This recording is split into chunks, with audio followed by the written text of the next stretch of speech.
Hello दोस्तों, स्वागत है मेरे इस यूट्यूब चैनल पर। दोस्तों, आज की इस वीडियो में हम यूपी पॉलिटेक्निक एंट्रेंस एग्ज़ाम से रिलेटेड फिजिक्स और केमिस्ट्री का जो मिक्स से प्रैक्टिस सेट है, आज हम इसके पार्ट 2 के बारे में बात करने वाले हैं। दोस्तों, इसके पहले हमने इसके पार्ट 1 को चैनल पर अपलोड कर दिया है। यदि आपने अभी तक नहीं देखा है तो जाकर के प्ले लिस्ट में देख सकते हैं। तो दोस्तों, देखते हैं इसके आगे का पार्ट 2 जो तो क्वेश्चन क्या है इसमें। तो देखते हैं क्वेश्चन नंबर 25 हमारा है कि एक धारा मापी प्रतिरोध 100 ओम है।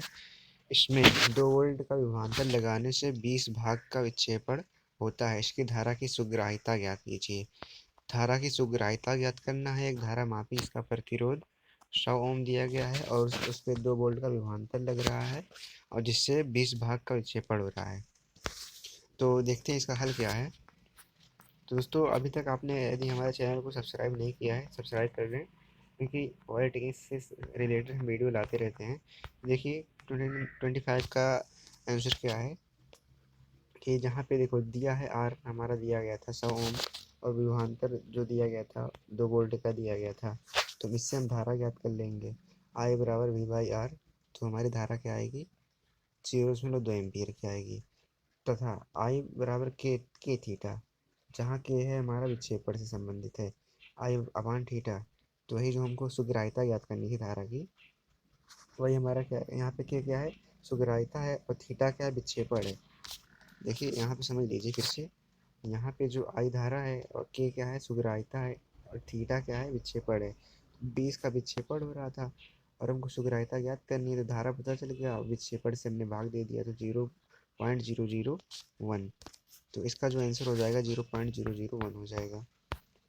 इस क्वेश्चन का आंसर क्या हो जाएगा, 0.001 होगा। तो दोस्तों 0.001 इस क्वेश्चन का आंसर ये हो जाएगा। तो देखिए जितने हम प्रैक्टिस करा रहे हैं, आप यदि आप इनको कर लेते हैं तो ये मान के चलिए आपके एंट्रेंस एग्ज़ाम में लगभग 50 में से 40% तो फंसे जाएंगे। देखिए आगे बढ़ते हैं। 26 वाला कि किसी तत्व की परमाणु संख्या 20 है, उसकी संयोजकता होगी। कोई तत्व है जिसकी परमाणु संख्या क्या है, 20 है, तो उसकी संयोजकता होगी। अब तत्व की परमाणु संख्या दी गई, संयोजकता पूछ रहा है। तो चलो इसका आंसर देखते हैं 26 का। देखिए 26 का आंसर क्या है कि परमाणु क्रमांक हमारा दिया गया है और संयोजकता पूछ रहा है। तो इसके लिए हम क्या करेंगे, इलेक्ट्रॉनिक विन्यास करेंगे उसका। तो इलेक्ट्रॉनिक विन्यास करने पर क्या आएगा, इसका 2 8 8 2 आएगा, यानी कि ऐसे 1s2 2s2 ऐसे करके हमको करना है। तो आएगा हमारा 2 8 8 2 आएगा। और सबसे देखिए, चूंकि सबसे बाहरी कोश में इलेक्ट्रॉनिक संख्या 2 है, अतः तत्व की संयोजकता 2 होती है। अब देखिए इस टाइप का कोई भी क्वेश्चन आएगा तो दे देगा आपको इलेक्ट्रॉनिक विन्यास पहले करना आना चाहिए। मान लीजिए 40 दे दिया, यहाँ पे 30 दे दिया परमाणु क्रमांक, तो उसका पूछ रहा है कि इस तत्व की संयोजकता कितनी होगी। तो पहले आप क्या करेंगे, इसका इलेक्ट्रॉनिक विन्यास कर लेंगे इस प्रकार से 1s2 2p6 3s2 3p6 करके इलेक्ट्रॉनिक विन्यास याद कर लेंगे। तो जब देखेंगे कि आखिरी कोश में जो भी इलेक्ट्रॉन होगा, जैसे कि यहाँ पे 2 है, तो इसकी संयोजकता क्या हो गई, 2 हो गई। बाहरी कोश में इलेक्ट्रॉनिक संख्या 2 है, अतः तत्व की संयोजकता 2 है। तो इसी प्रकार से संयोजकता वाले सवालों को हम लगाएंगे। आशा करते हैं यहाँ तक के सवालों को आप समझ गए होंगे। तो बढ़ते हैं आगे के क्वेश्चन पे। तो देखिए 26 हो गया, हमारा 27 है कि निम्नलिखित में बीटा कण है।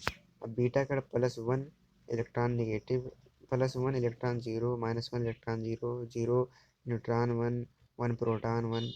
अब बीटा कण क्या है, इसमें से इन चारों में से क्या है। तो देखिए इन चारों में से बीटा कण क्या होगा, इसका आंसर देखते हैं हम। देखिए चूंकि यहाँ पे क्या लिखा है,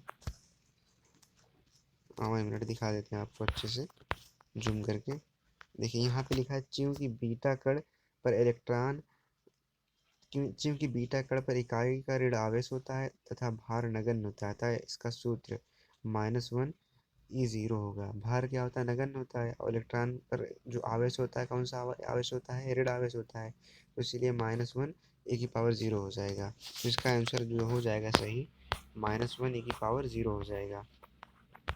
तो इसमें कौन सा सही हो जाएगा, तो इसमें -1 e⁻0 वाला सही हो जाएगा। अब आगे बढ़ते हैं, देखते हैं 28 क्या है कि एक पदार्थ रेडियो एक्टिवता तभी दर्शाता है जब उसके परमाणु में होता है। देखिए एक कोई पदार्थ है और रेडियो एक्टिवता तभी दर्शाता है जब उसके परमाणु में क्या होते हैं, अस्थायी इलेक्ट्रॉनिक विन्यास होते हैं कि अस्थायी इलेक्ट्रॉनिक विन्यास होते हैं, अस्थायी नाभिक होता है कि अस्थायी नाभिक होता है। तो देखिए कोई पदार्थ यदि होता है रेडियो एक्टिवता तभी दर्शाता है जब उसके अंदर क्या होते हैं, उसके अंदर क्या होंगे, अस्थायी नाभिक होंगे ना, तभी तो दर्शाएगा। देखिए यहाँ पे क्या लिखा है कि 1 मिनट 28 का आंसर जो हो जाएगा कि रेडियो एक्टिवता अस्थायी नाभिक के कारण होती है। यानी अस्थायी नाभिक के कारण कोई भी तत्व जो होता है वो रेडियो एक्टिवता को दर्शाता है। तो यहाँ पे अब देखते हैं आगे क्वेश्चन क्या है। तो इसमें कौन सा हो जाएगा, अस्थायी इलेक्ट्रॉनिक विन्यास हो जाएगा ना, नहीं अस्थायी नाभिक हो जाएगा इसमें, वही तो होगा। एक बार देख लेते हैं फिर से, 27 का कौन सा था, 27 28 था, तो 28 का क्या हो जाएगा, 28 1 मिनट 28 का डी हो जाएगा, 28 का कौन सा होगा, डी होगा ना। तो दोस्तों इस टाइप क्वेश्चन को आप लोग को लगाना है और इसी इसी प्रकार के क्वेश्चन पूछे जाएंगे। हमने आपके लिए प्रैक्टिस सेट इसीलिए लाया है ताकि आप समझ सकें कि एग्ज़ाम में कैसे क्वेश्चन पूछे जाते हैं। इसके पहले देखिए हमने भी एग्ज़ाम दिया था तो हमारे भी काफ़ी क्वेश्चन यहाँ से फंसे थे, इसीलिए हमने इस प्रैक्टिस सेट को आपको बताया ताकि आपको भी थोड़ा बहुत हेल्प मिल सके, है ना। देखिए कंटेंट जो होता है सबके पास नहीं होता है, क्या हमको पढ़ना है, कहाँ से क्वेश्चन आना है। जब यदि कोई गाइडेंस होता है तो उसकी मदद से हम क्या करते हैं, अपनी स्टडी को स्मार्ट कर लेते हैं, स्टडी को कर लेते हैं, स्मार्ट कर लेते हैं। जो स्टडी हमारी स्मार्ट हो जाती है तो हमारे नंबर भी अच्छे आते हैं ना। तो इसीलिए देखते हैं आगे बढ़ते हैं कि 29 क्या है कि CaCO3 कैल्शियम कार्बोनेट के 12 ग्राम से पूरी तरह अभिक्रिया करने के लिए HCl की आवश्यकता है। कैल्शियम कार्बोनेट के 12 ग्राम से पूरी तरह अभिक्रिया करने के लिए HCl की आवश्यकता है। 12 ग्राम, 8.76 ग्राम, 4.38 ग्राम, डी वाला 6.00 ग्राम। देखिए हम इसमें ज़्यादा न्यूमेरिकल इसलिए बता रहे हैं क्योंकि न्यूमेरिकल बहुत कम ही स्टूडेंट कर पाते हैं और कहते हैं कि सर न्यूमेरिकल आया नहीं आया नहीं, तो इसलिए हम क्या क्या बता रहे हैं, न्यूमेरिकल को ज़्यादा लेकर के बता रहे हैं। 29 का देखिए क्या था कि कैल्शियम कार्बोनेट है, अब इसकी हम जल से क्रिया हाइड्रोजन क्लोराइड से क्रिया कराएं तो हमारा कैल्शियम कैल्शियम क्लोराइड बना और कार्बन डाइऑक्साइड बना और जल बना। अब कैल्शियम क्लोराइड का फिर बना क्या हमने किया, calcium plus carbon plus 3O2, इसको हमने तोड़ दिया। तो देखिए कैल्शियम का जो होता है परमाणु भार 40 होता है, कार्बन का 12, इसका 48, तो इन सबको जोड़ा तो 100 आ गया। अब 2HCl का क्या हो जाएगा, 2H का होता है 1, Cl का होता है 35.5 परमाणु भार, तो इनको जोड़ने पर आ गया 73 आ गया HCl का। 100 ग्राम CaCO3 के लिए आवश्यक HCl 73 ग्राम, इसलिए 12 ग्राम CaCO3 के लिए आवश्यक HCl। तो 12 ग्राम का अगर निकाल रहे हैं तो 73 गुणे 12/100 करेंगे।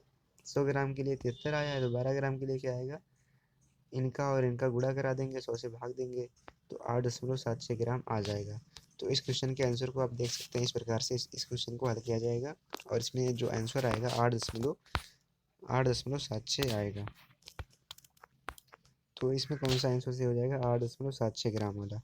तो अब बढ़ते हैं आगे, देखिए क्वेश्चन नंबर 30 है कि H2SO4 का तुल्यंकी भार होता है। अब H2SO4 का तुल्यंकी भार क्या होता है, 47, 49, 96, 98। अब इसमें देखते हैं कि इसका क्या हो जाएगा, तुल्यंकी भार क्या होगा। देखिए अम्ल का तुल्यंकी भार, H2SO4 क्या अम्ल ही तो था, तो इसका अम्ल का तुल्यंकी भार निकाले का फार्मूला होता है अम्ल का अणु भार बटे अम्ल की क्षारकता। तो H2SO4 का अणु भार बराबर 2H plus S plus 4O, यानी H2SO4 को हमने इस प्रकार से तोड़ लिया। अब देखो एक ऐसे किया, 2 को पहले लिख दिया, H लिख दिया, फिर S को लिख दिया, फिर 4 को पहले लिख दिया, O लिख दिया, तो इस प्रकार से 2H plus S plus 4O हमने लिखा। अब देखिए दो हाइड्रोजन का 1 होता है, सल्फर का 32 होता है और ऑक्सीजन का 16 होता है, इनको जब किया तो 98 आया। तो H2SO4 का अणु भार क्या आया, 98 आया। अब हमसे क्या पूछा था उसने, तो लैंकी भार पूछा था ना उसने।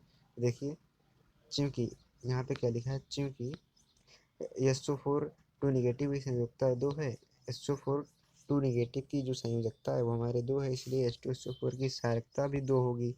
अब देखिए H2SO4 का था तुल्यांकी भार, तो अणु भार बटे क्षारक संयोजकता होती है, तो जब हम इसको 2 से भाग देंगे तो हमारा क्या आ जाएगा, 49 तुल्यांकी भार आ जाएगा, है ना। यहाँ तक बातें समझ में आई होगी। तो इस प्रकार से इस क्वेश्चन को सॉल्व करना है। तो बढ़ते हैं आगे क्वेश्चन में, देखते हैं 31 क्या हमारा है। Question number 31। तो 31 हमारा है, किसी परमाणु के यम कोश में अधिकतम उपकोष हो सकते हैं। कोई परमाणु है, उसके यम कोश में अधिकतम उपकोष हो सकते हैं, sp_d, sp_df, sp_d, केवल s, केवल f। तो इसमें डी वाला ऑप्शन सही हो जाएगा। तो यदि इसका आंसर देखना चाहे तो देख सकते हैं आप। हाँ 31 हमारा किधर है, इधर है, देखिए देखिए 31 अधिकतम कोश में परमाणु संख्या का देखो कैसे कैसे करना है। के कोश में केवल एक उपकोष, एल कोश में अधिकतम से अधिक से अधिक 2 उपकोष, एम कोश में अधिक से अधिक 3 उपकोष तथा एन कोश में अधिक से अधिक 4 उपकोष होते हैं। देखिए हमारा इस प्रकार से उपकोष जो विभाजित होता है इस प्रकार से के, एल, एम, एन के रूप में होता है। तो के में कितने हैं, के उपकोष में एक आएगा, S1 आएगा, और यल वाले में SP आ जाएगा, यल वाले में क्या आएगा, SP। अब यम यम वाले में SPD आएगा, और एन वाले में SPDF। तो आपसे देखिए, आपसे पूछा था यम वाले में, तो यम वाले में SPDF आएगा, है ना। यम वाले में क्या आएगा, SPD आएगा, 3 उपकोष आएंगे, इसलिए यम यम कोष में अधिक से अधिक 3 उपकोष SPDF SPD हो सकते हैं। अब देखिए क्वेश्चन यहाँ ऐसे भी पूछ सकता है कि एल उपकोष में अधिक से अधिक कितने क्या हो सकते हैं, उपकोष हो सकते हैं। यम कोष वाले इलेक्ट्रॉन में या फिर एल कोष वाले इलेक्ट्रॉन में कितने अधिक से अधिक उपकोष हो सकते हैं। तो यल वाले में कितना होगा, 2 होगा, है ना, और यम वाले में 3 होगा, एन वाले में 4 होगा। तो यहाँ से देखिए 2-3 क्वेश्चन आपसे इस प्रकार से पूछ सकता है, तो आप इसको देख सकते हैं और क्वेश्चन को सॉल्व कर सकते हैं। तो देखिए हमारा क्या था, 31 यहाँ पे था कि किसी परमाणु के एम कोश में अधिकतम उपकोष हो सकते हैं, तो उसमें 3 उपकोष हो सकते हैं, SPD, है ना। तो अब आगे बढ़ते हैं कि 32 वाला क्या हमारा है कि एक यौगिक का वाष्प घनत्व 45 है, इसका अणु सूत्र होगा। अब यौगिक का जो है वाष्प घनत्व दिया गया है और पूछ रहा है उसका अणु सूत्र। तो इसके लिए देखो ऑप्शन C5H4 C5H14O होगा कि C2H5O होगा या फिर C4H10O होगा, C3H6O3 होगा। तो इसका जो है आंसर हम देखते हैं। तो 32 का देखिए, अणु भार बराबर क्या होता है, 2 गुणे वाष्प घनत्व होता है। अणु भार बराबर फार्मूला होता है 2 गुणे वाष्प घनत्व। तो 2 गुणे वाष्प घनत्व दिया गया था 45, तो 45 हमने यहाँ पे रखा, आ गया 90 अणु भार। अब इसलिए C3H6O3, अब देखिए हम ऑप्शन से लेंगे कि सबका अलग अलग अणु भार किसका 90 आ रहा है, जिसका अणु भार 90 आ जाएगा वही उसका आंसर हो जाएगा। तुमने C3H6O3 को ऐसा लगा कि हाँ इसका अणु भार 90 है, तो हमने इसका अणु भार निकाला तो 90 आया, तो इसलिए यौगिक का अणु सूत्र C3H6O3 होगा। समझ गए ना बात, इसमें क्या करना था, अणु भार बराबर 2 गुणे वाष्प घनत्व फार्मूला होता है। अब वाष्प घनत्व का मान हमारा 45 दिया गया था, हमने रखा तो अणु भार निकाला। अब जब हमने अणु भार निकाल लिया तो कोई भी यौगिक होता है तो हम उसका अणु भार निकाल सकते हैं ना, तो इसीलिए हमने क्या किया, प्रत्येक यौगिक का अणु भार निकाल लिया, जिसका 90 आया वही उसका सही आंसर हो गया। तो इस प्रकार से 32 का आंसर हमारा क्या आएगा, 90 आएगा। 90 मतलब C3H6O3 आएगा, ऑप्शन डी इसका सही हो जाएगा। तो देखते हैं क्वेश्चन नंबर 33 क्या हो जाएगा। 33 CuSO4 के घोल में 50 मिलीलीटर एम्पियर की धारा 96-50 सेकंड तक प्रवाहित की गई। Cu की मात्रा विक्षेपित होगी। अब देखिए मात्रा विक्षेपित होगी 50 मिलीलीटर एम्पियर धारा इसमें गई, और कितने सेकंड तक, 9650 सेकंड तक प्रवाहित की गई। पूछ रहा है कि कॉपर की मात्रा विक्षेपित हुई। ऑप्शन ए दिया गया 0.318 ग्राम, 0.159 ग्राम, 0.059 ग्राम, 0.0318 ग्राम। तो इसका जो है उत्तर देखते हैं हम, इसका जो आंसर क्या होगा 33। अब देखिए 33 में क्या दिया गया है कि आई बराबर क्या दिया गया है, 50 मिली एम्पियर। तो अब मिली एम्पियर उसको एम्पियर में चेंज करेंगे, 10 की घात 3 -3 लगा देंगे, तो 50 × 10 की घात -3 एम्पियर। अब समय जो हमारा दिया गया था 9650। अब देखिए कापर का हम तुल्यांकी भार निकाल लेते हैं। तुल्यांकी भार जो हमारा होता है 31.8 होता है कापर का। अब देखिए जेड बराबर क्या हो जाएगा, जेड हमारा क्या है यहाँ पे, देखिए डब्ल्यू बराबर जेड आई टी, ये हमारा कौन सा फार्मूला है, डब्ल्यू बराबर जेड आई टी। फैराडे का एक फार्मूला था ना, वही वाला है। देखिए यहाँ पे ई बटे 96,500, तो यहाँ पे ई 31.8 दिया गया है और जेड जेड बराबर होता है ई बटे 96,500, जहाँ 96,500 फैराडे नियतांक होता है ना।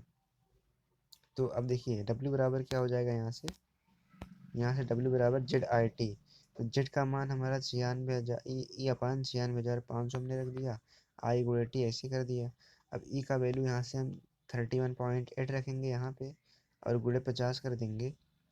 50 गुणे 10 की घात -3 धारा का मान रखेंगे, और टी का मान हम रखेंगे 9650 सेकेंड, यहाँ से हमने ले लिया। अब 96,500 यहाँ पे हमने नीचे रखा ही है। अब सबको जब डिवाइडेशन किया तो 0.159 ग्राम आ गया इसका आंसर, 0.159 ग्राम जो आएगा इसका आंसर हो जाएगा। तो देखते हैं इसका आंसर क्या है, 0.159 ग्राम है कि नहीं। देखिए देखिए यहाँ पे 0.159 ग्राम 0.159 ग्राम है ना। 33 का आंसर बी वाला हो जाएगा।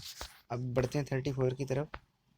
अब देखिए यहाँ पे 30 ग्राम जल तथा 50 ग्राम CO2 में विद्यमान अणुओं का अनुपात होगा। 30 ग्राम जल है तथा 55 ग्राम कार्बन डाइऑक्साइड में विद्यमान अणुओं का अनुपात क्या होगा। जल और कार्बन डाइऑक्साइड में विद्यमान जो अणु हैं उनका अनुपात क्या होगा वो हमें बताना है। तो इसके लिए देखते हैं इसका आंसर क्या हो जाएगा। देखिए यहाँ पे 34 H2O यानी जल का अणु भार क्या हो जाएगा, 18 होगा। इसलिए एक मोल में अणुओं की संख्या 6.023 गुणे 10 होती है, जबकि हमें पता है कि एक मोल में अणुओं की संख्या 6.023 गुणे 10 होती है। इसलिए 18 ग्राम H2O में अणु की संख्या तो 6.023 गुणे 10 हो जाएगी। अब देखिए 30 ग्राम H2O में अणु की संख्या, अब 30 ग्राम के लिए हम क्या करेंगे, 6.023 गुणे 10 और गुणे 30। अब 30 ग्राम के लिए करना है तो 30 का गुणा करा दिया और 18 से हमने क्या किया, भाग दे दिया, तो हमारा 30 ग्राम में 30 ग्राम जल जो हमारा है उसमें अणुओं की संख्या आ जाएगी। अब इसी प्रकार से हम क्या करेंगे, CO2 का अणुभार जो है वो निकालेंगे। अब CO2 का अणुभार क्या हो जाएगा, कार्बन प्लस 2। अब कार्बन का 12 होता है, ऑक्सीजन का 16 होता है, तो इन दोनों को जब ऐड करेंगे तो 44 आएगा। अब 44 ग्राम CO2 में अणु जो होते हैं 6.023 गुणे 10 होते हैं। अब इसलिए 55 ग्राम CO2 में अणु, तो क्या करेंगे इनका और 55 का गुणा बटे 44 कर देंगे, अणुओं में अनुपात निकाल लेंगे। इसके बाद देखिए अब दोनों का अनुपात जब निकालेंगे तो हल करने के बाद आएगा क्या आएगा हमारा, 4/3 आएगा, ये इससे कट जाएगा, बाकी ये इससे कट जाएगा। जब इनको भाग देंगे तो आएगा 4/3, अतः अणुओं में अनुपात 4/3 का अनुपात हो जाएगा। तो इस प्रकार से एक क्वेश्चन हमारा सॉल्व हो गया। तो देखिए क्वेश्चन बहुत ही इजी आते हैं और इसी टाइप क्वेश्चन आते हैं, और इसी टाइप क्वेश्चन को आपको सॉल्व करना है। तो बाकी हम प्रैक्टिस सेट आपके लिए लाते रहेंगे। आपके लिए हम 10 प्रैक्टिस सेट लेके आएंगे, जिसमें से आप अगर यदि प्रत्येक प्रैक्टिस सेट को आपने सॉल्व कर लिया 2-3 बार तो ये मान के चलिए आपके क्वेश्चन फंसे नहीं वाले हैं एग्ज़ाम में। तो इसका जो आ जाएगा 3/4, इसका जो आंसर हो जाएगा वो वाला हो जाएगा, बी वाला। तो देखते हैं 35 का कौन सा है। 35, 1 मिनट। कौन सा यौगिक पानी में घुलनशील है, MgCl2, MgCO3, MgSO4, MgHCO3 का होल ट्वाइस। अब देखिए इसमें कौन सा यौगिक जो है हमारा पानी में घुलनशील है, तो देखिए इसका उत्तर क्या हो जाएगा, मैग्नीशियम कार्बोनेट पानी में घुलनशील नहीं है, यही तो है, मैग्नीशियम कार्बोनेट MgCO3 पानी में घुलनशील नहीं है। तो देखते हैं ऑप्शन में है कि नहीं हमारा, ऑप्शन में हम देखते हैं कि हमारा है कि नहीं। तो देखिए यहाँ पे कौन सा यौगिक पानी में घुलनशील नहीं है, तो MgCO3 जो है हमारा पानी में घुलनशील नहीं, यानी वो पानी में घुलता नहीं है। मैग्नीशियम कार्बोनेट जो होता है पानी में घुलता ही नहीं है, तो इसका जो ऑप्शन हो जाएगा बी हो जाएगा। अब देखिए 36 क्या हो जाएगा, CuSO4 प्लस Zn की जब क्रिया कराए तो ZnSO4 प्लस Cu यह आप क्रिया है। तो ये पूछ रहा है यह आप क्रिया कौन सी है, प्रतिस्थापनी है कि अपघटन है कि वियोजन है, उभय उभय अपघटन है कि प्रतिस्थापन है। तो इसका जो उत्तर हो जाएगा क्या हो जाएगा, प्रतिस्थापन हो जाएगा, वही तो होगा। तो हम देख लेते हैं, देखिए यहाँ पे जो उत्तर है उसका क्या हो जाएगा, देखो CuSO4 प्लस Zn। अब Zn जो है उसकी जगह पे आ गया और Cu यहाँ पे आ गया। ZnSO4 यह क्रिया प्रतिस्थापन की है क्योंकि Cu तथा Zn एक दूसरे को प्रतिस्थापित कर रहे हैं, यानी एक दूसरे को इधर उधर कर दिए ना।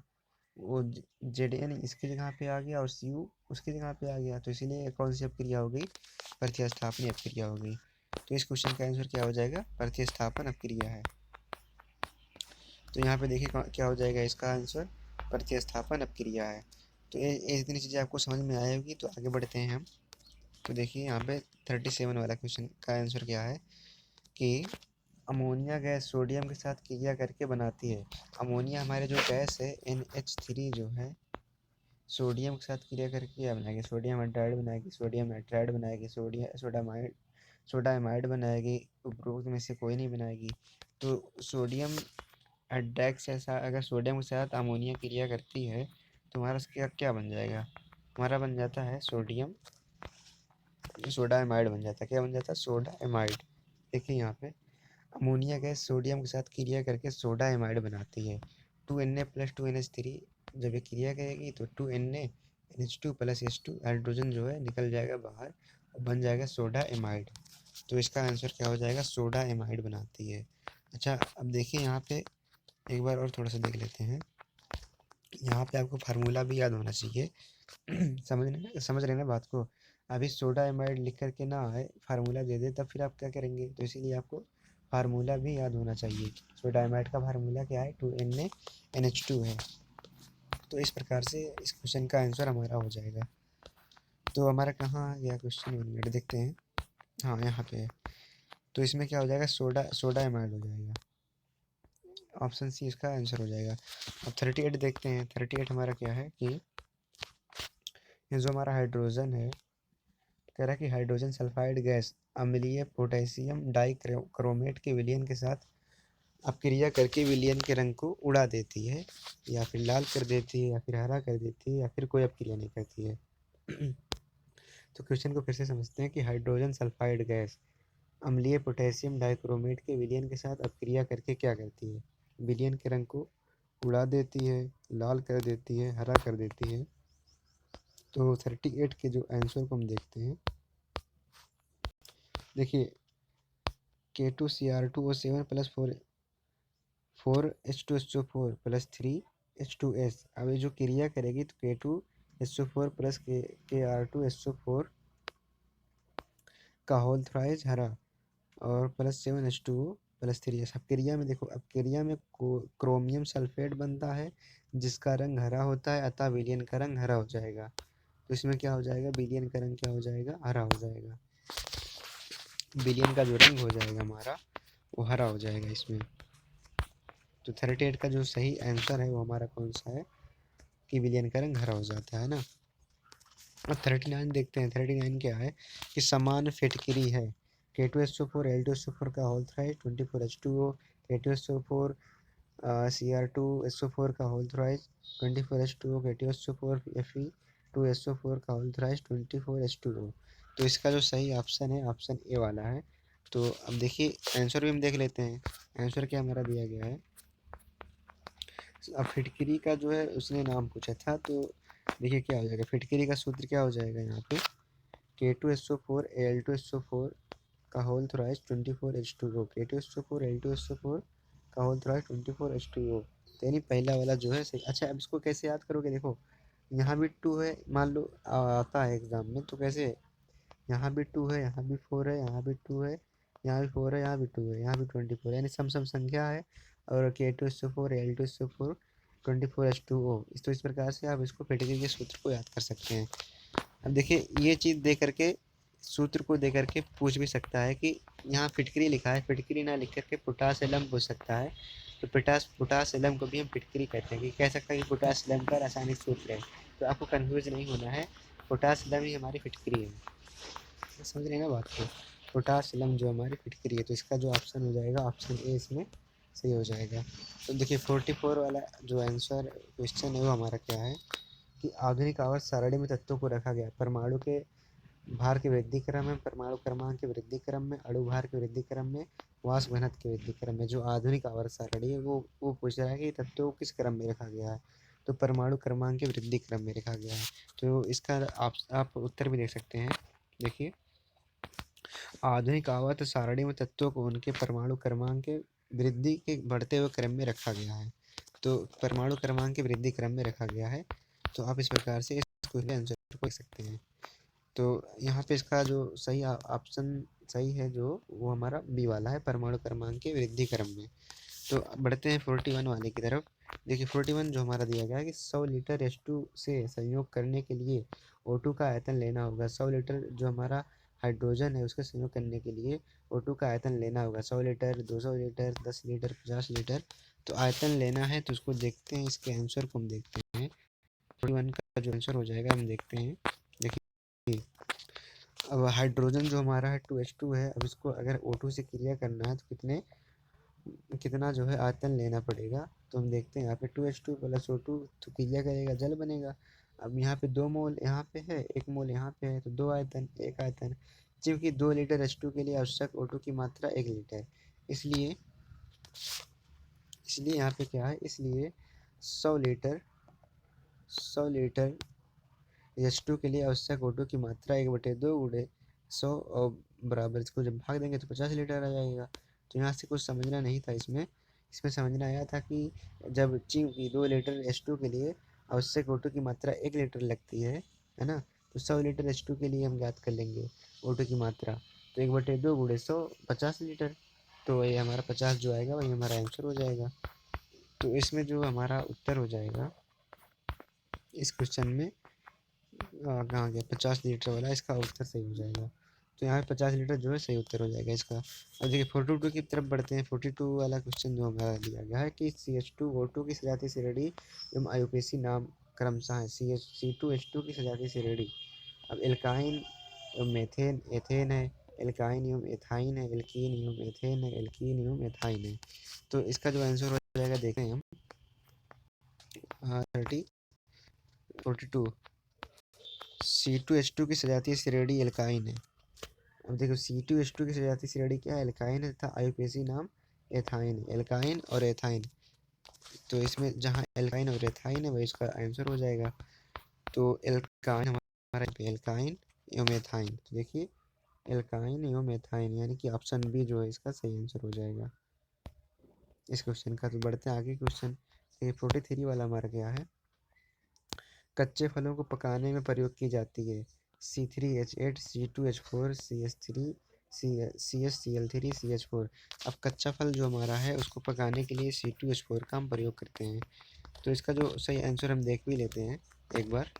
देखिए C2H4 एथिलीन, हमने कहा नहीं C2H4 का प्रयोग करते हैं। देखो C2H4 या फिर ऐसे पूछ सकता है। देखिए अभी तो उसमें उसमें सूत्र दिया गया था, नाम भी आपको याद होना चाहिए। C2H4 का नाम क्या है, एथिलीन। तो कच्चे फल को पकाने के लिए किसका प्रयोग करते हैं, C2H4 या फिर एथिलीन का प्रयोग करते हैं। तो यहाँ से इसका जो ऑप्शन हो जाएगा C2H4 इसका सही ऑप्शन हो जाएगा। कच्चे फल को पकाने के लिए C2H4 का हम प्रयोग करते हैं। अब एल्काइन का समान सूत्र है, एल्काइन जो है उसका समान सूत्र है CnH2n प्लस 2 CnH2n या CnH2n-2 CnH2n-2। तो इसका जो आप सही alkene alkene alkyne alkene alkene alkyne alkene, तो ऐसे होता है। तो देखिए 44 क्या है कि एल्काइन का समान सूत्र CnH2n-2 होता है। क्या होता है, CnH2n-2 होता है। एल्कीन का क्या होता है, CnH2n+2 होता है ना। CnH2n+2 होता है। Alkene alkene alkane alkene alkyne है ना, वैसे होता है। CnH2n-2 होता है। तो अब बढ़ते हैं 45 की तरफ। देखिए जब सोडियम एसीटेट सोडा लाइम के साथ अपक्रिया करता है, जब हमारा सोडियम जो एसीटेट है वो सोडा लाइम के साथ अपक्रिया करता है तो बनता है मेथेनॉल बनता है, एथाइन बनता है, एथेन बनता है, मीथेन बनता है। तो वो क्या बनता है वो हम देखेंगे। देखते हैं क्या बनता है। 45 का जो आंसर हमारा हो जाएगा, निर्जल सोडियम एसीटेट और सोडा लाइम। सोडा लाइम का सूत्र क्या होता है? CaO NaOH। अब देखो सोडा लाइम का सूत्र भी आपको याद होना चाहिए, तो आप यहाँ से लिख लीजिएगा कि CaO प्लस NaOH के मिश्रण को गर्म करने पर मेथेन गैस बनती है। कौन सी गैस बनती है? मेथेन गैस बनती है। तो यहाँ से आपको एक क्वेश्चन और मिल गया कि सोडा लाइम का सूत्र क्या होगा? CaO NaOH। और गैस कौन सी बनेगी? जब दोनों की क्रिया होगी तो मेथेन गैस हमारी बनेगी।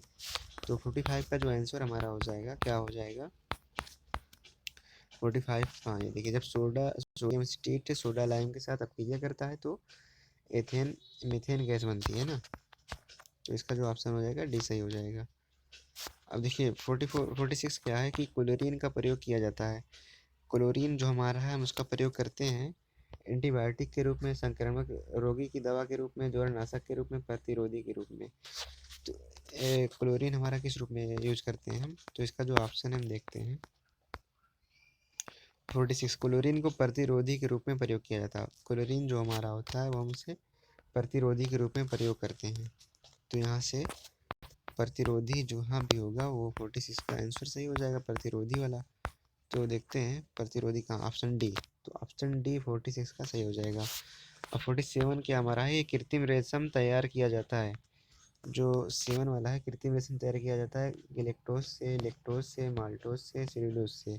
तो कृत्रिम रेशम हमारा किससे तैयार किया जाता है? सेल्यूलोज से। देखते हैं ऑप्शन, देखते हैं हम। ऑप्शन में हमारा दिया है कि कृत्रिम रेशम किससे तैयार करते हैं? सेल्यूलोज से। कृत्रिम रेशम जो हमारा है सेल्यूलोज से तैयार किया जाता है। तो सेल्यूलोज जहाँ पे है वो उसका क्या हो जाएगा? आंसर हो जाएगा। तो 47 का जो आंसर हो जाएगा वो हमारा ऑप्शन डी हो जाएगा, जिसका नाम सेल्यूलोज है। तो देखिए 48 क्या है कि HNO3 में नाइट्रोजन। 48 क्या है कि HNO3 में नाइट्रोजन की ऑक्सीकरण संख्या होती है। अब नाइट्रोजन की ऑक्सीकरण संख्या -3 होगी कि +3 होगी, +5 होगी या 0 होगी? देखिए इस टाइप के क्वेश्चन बहुत ही ज़्यादा पूछे जाते हैं, तो इस टाइप क्वेश्चन को आपको तैयार करके ही जाना है।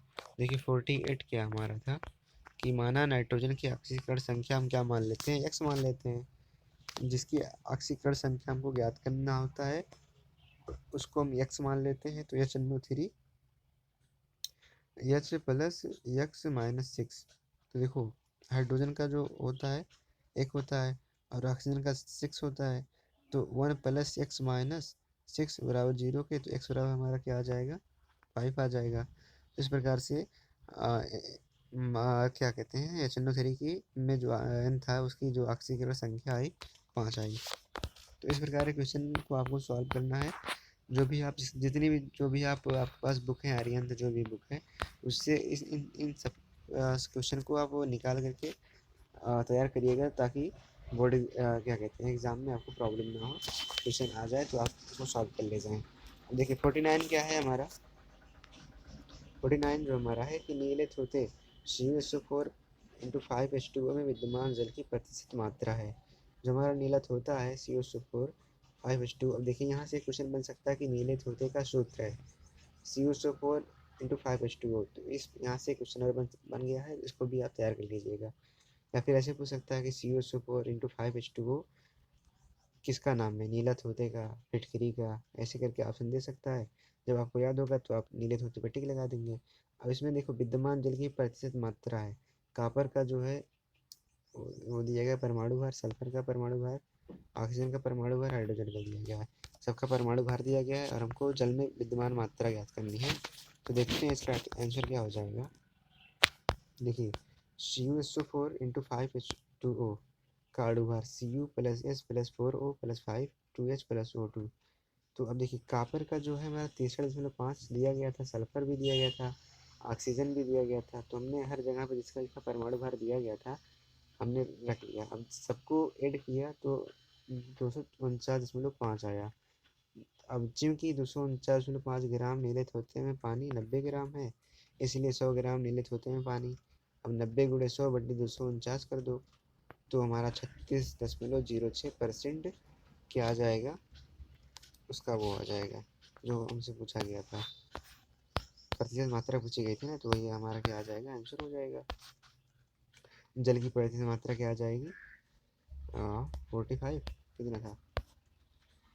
बी वाला सही है, तो मतलब 45 नहीं, 45 नहीं था, 47 था, 36 था, कितना था? 36.06%। अब देखिए लास्ट क्वेश्चन हमारा है 50 क्वेश्चन। किसी धातु के क्लोराइड में 60% क्लोरीन है। कोई धातु है, उसके क्लोराइड में 60% क्लोरीन है। धातु का तुल्यांकी भार होगा। तो धातु का तुल्यांकी भार क्या होगा? 23.67, 40, 47.34, 53.25। तो इसके जो आंसर को हम देखते हैं, 100 ग्राम धातु के क्लोराइड में क्लोरीन होगा, तो 100 ग्राम जो हमारा धातु है के क्लोराइड में क्लोरीन कितना होगा? 60 ग्राम होगा। अब धातु में देखते हैं, तो घटाएंगे तो धातु आएगी हमारी 40 ग्राम। अब तुल्यांकी भार ज्ञात करना है, तो धातु का भार बटे क्लोरीन का भार और गुणे 35.5। तो जब ये वाला फार्मूला लगाएंगे तो तुल्यांकी भार हमारा 23.67 आ जाएगा। तो यहाँ से आशा करते हैं इन सभी क्वेश्चनों को आपको समझ में आया होगा, और इन सब क्वेश्चनों की आप प्रैक्टिस कर लें। देखिए हम आपको जो है 11 प्रैक्टिस सेट कराने वाले हैं, और 3-4 मॉडल पेपर कराएंगे। तो इन सब चीज़ों को यदि आपने तैयार कर लिया, और प्रीवियस ईयर 15, 16, 17 और 18, 19, 20 जितने भी प्रीवियस ईयर में क्वेश्चन पूछे गए थे उन सबको कराने वाले हैं। तो यदि आप तक अभी तक आपने हमारे चैनल को सब्सक्राइब नहीं किया, सब्सक्राइब कर लें और बेल आइकन को दबा दें। और वीडियो अगर अच्छी लगी तो वीडियो को लाइक कीजिए, चैनल को कीजिए सब्सक्राइब। तो मिलते हैं आपसे अगली वीडियो में। Bye bye, take care.